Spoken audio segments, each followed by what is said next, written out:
A paz do Senhor Jesus Cristo, quem vos fala é o pastor Valdir dos Anjos. Desejo que te vá tudo bem.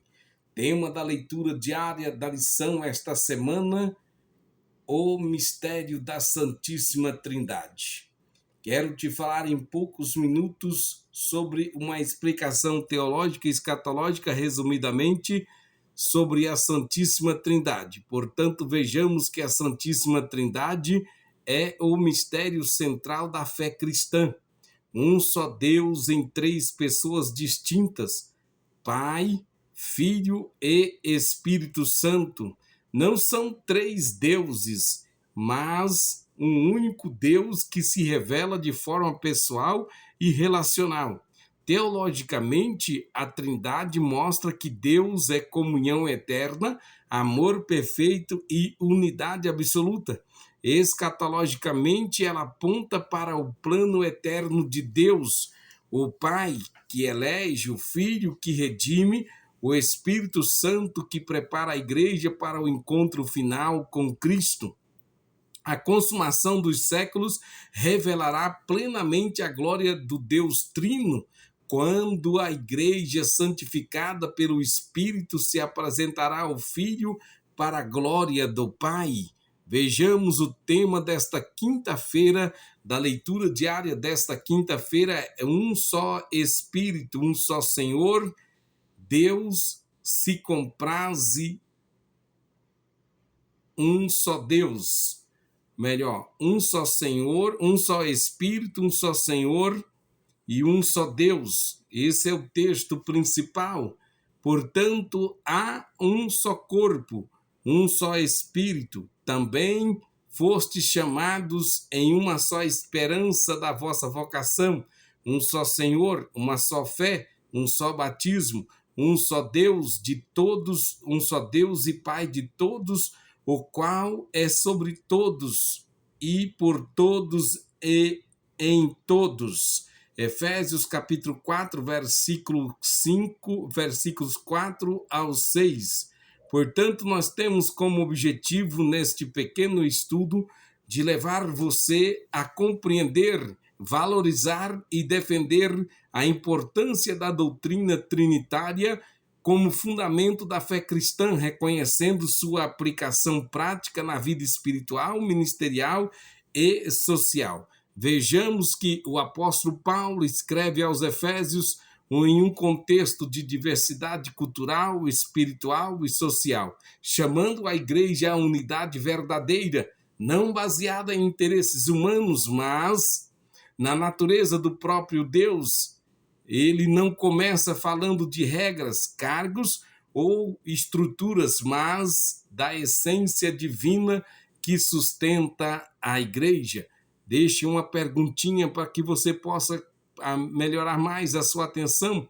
Como uma igreja dividida pode refletir um Deus que é perfeitamente uno? Ouve esta palavra, alimenta a sua alma, fortalece o teu espírito. Deus te abençoe. Vejamos, a unidade da igreja não nasce do esforço humano, mas da revelação de quem Deus é. Paulo apresenta uma progressão espiritual: Espírito, Senhor e Pai, revelando que a unidade da igreja é fruto direto da Trindade em ação.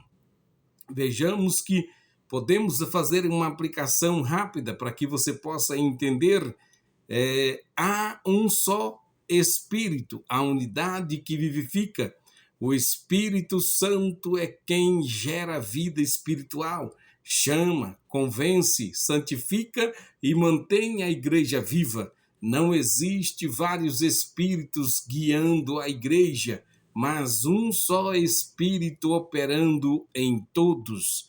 Teologicamente, o Espírito é Deus verdadeiro, não uma força impessoal. Historicamente, o Concílio de Constantinopla, em 381 depois de Cristo, confirmou sua plena atividade. A igreja não pode viver dividida se é guiada pelo mesmo Espírito. Os líderes devem reconhecer que não lideram por carisma pessoal, mas por submissão ao Espírito Santo.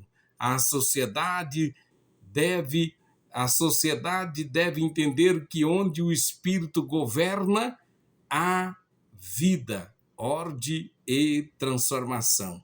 Uma igreja cheia do Espírito Santo é uma igreja cheia de unidade, não de confusão. Um só Senhor, a unidade que submete. Vejamos, o Senhor aqui é Jesus Cristo, reconhecido como Crios, soberano, absoluto. No Concílio de Nicéia 325 depois de Cristo, afirmou que ele é da mesma substância do Pai, homossócios, não uma criatura exaltada. Reconhecer Jesus como Senhor vai além da confissão verbal, é viver sob autoridade, é viver sobre sua autoridade. Portanto, os crentes não escolhem quando obedecer, serve a um só Senhor. Os líderes não são donos da igreja, não são donos da obra, são servos do Senhor da igreja. Quando a sociedade rejeita o senhorio de Cristo, sofre com a ausência de valores eternos. Onde Cristo governa, a fé se torna viva. Onde Cristo governa, a fé se torna viva e o testemunho torna coerente. Um só Deus e Pai de todos. A unidade que sustenta. Paulo aponta para o Pai, aquele que está sobre todos, soberania por todos, providência em todos, presença. Aqui vemos a harmonia perfeita da Trindade. O Pai planeja, o Filho executa a redenção e o Espírito Santo aplica a salvação. Portanto, a igreja vive segura, pois está nas mãos do Pai. Líderes, nobres e caros pastores descansam na soberania divina, não no controle humano. A sociedade precisa reencontrar Deus como Pai, não como um conceito distante. A Trindade não é teoria abstrata, é a base da nossa espiritualidade diária. Já estamos caminhando para a conclusão. Portanto, a doutrina da Trindade não é um luxo teológico, mas o coração do Evangelho. Oramos ao Pai por meio do Filho, no poder do Espírito Santo, como está escrito aos Efésios, capítulo 2, versículo 18. Negar ou ignorar a Trindade é comprometer a própria fé cristã. Vejamos, se Deus vive em perfeita unidade, por que ainda insistimos em viver na divisão? A igreja dos últimos dias precisa refletir o Deus que serve, uno, santo e eterno. Uma igreja trinitária vive em comunhão, submissão e santidade. Olha bem, quando a igreja entende que Deus, quem Deus é, quando a igreja entende quem Deus é, ela entende quem deve ser. Que nós, como igreja e líderes e família, venhamos viver na unidade do Espírito, sobre o senhorio de Cristo,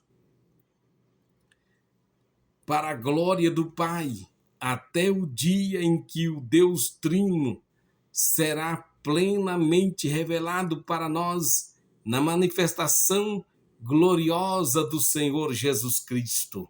Amém.